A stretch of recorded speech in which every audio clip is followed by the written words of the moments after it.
इसकी ऐसी सेटिंग कर कि उसे पता ना चले। कॉल्स भी मुझे फॉरवर्ड होनी चाहिए। इसका मतलब तुम्हें क्लू मिल गया। दानिश जीनिया का सारा भांडा शहराम और फरियाल के आगे फोड़ देगा और फरियाल के भी बच्चे को बचा लेगा, क्योंकि दानिश के हाथ जीनिया का वो मोबाइल लग जाएगा जिस मोबाइल से वो बड़ी चालाकी के साथ शहराम और फरियाल के घर में नकब लगाई बैठी है और उनका नुकसान करना चाहती है।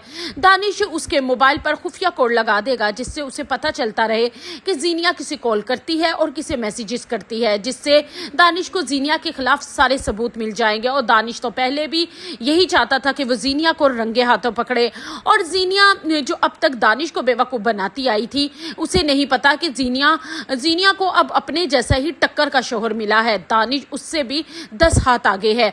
और दूसरी तरफ आप देखेंगे कि दानिश शहराम के घर जाएगा और शहराम से मुलाकात करेगा। शहराम दानिश को देखकर पहचान नहीं पाएगा और पूछेगा कि आप कौन, तो उस पर दानिश बताएगा कि मेरा तारुफ तो जब मैं करवाऊंगा तो आप हैरान ही रह जाएंगे, क्योंकि मैं जीनिया का दूसरा हस्बैंड हूँ, आपकी पहली वाइफ का। उस पर शहराम बहुत हैरान होगा कि अगर आप जीनिया के हस्बैंड हैं तो यहाँ क्या कर रहे हैं। और फिर दानिश बताएगा कि जीनिया से उससे शादी करने के बाद बहुत पछतावा हुआ है, क्योंकि वो पहले नहीं जानता था कि वो कितनी शातिर और चालाक औरत है, और आपने भी उससे डिवोर्स किस वजह से दी अब मैं सब जान चुका हूँ, और आपने बिल्कुल ठीक किया।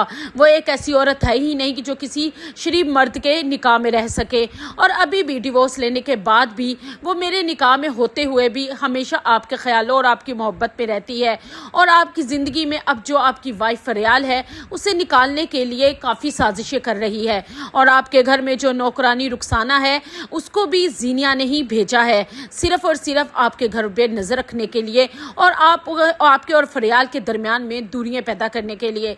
और अब वो तो नया प्लान कर रही है, वो फरियाल के बच्चे को भी मारना चाहती है, और इसी नौकरानी रुखसाना के थ्रू। और फिर दानिश शहराम को फ़ोन कॉल्स मैसेजेस सब कुछ दिखा देगा।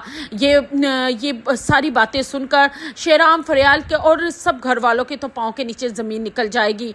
उन्हें बहुत शॉक्ड लगेगा, और सबसे पहले वो तो नौकरानी को रुखसाना को गिरफ्तार करवाएंगे, जिसको रुखसाना तो चीखे मार मार के कहेगी कि मैं तो गरीब सी हूँ और मुझे माफ़ कर दें, मुझे तो जीनिया अपने मकसद के लिए इस्तेमाल कर रही थी, मैं ऐसा कुछ नहीं करूँगी, मुझे माफ़ कर दें। लेकिन वो लोग कहेंगे कि हमें तो बर वक्त पता चल गया, वरना तुम तो हमारे आने वाली नस्ल को पहले ही ख़त्म कर देती। और रुखसाना को इस तरह पुलिस के हवाले कर दिया जाएगा। और अब दानिश का अगला प्लान जीनिया को अंजाम तक पहुंचाना होगा, क्योंकि वो अब सारे सबूतों के साथ जीनिया को डिवोर्स देकर अपनी ज़िंदगी से हमेशा के लिए निकाल देगा।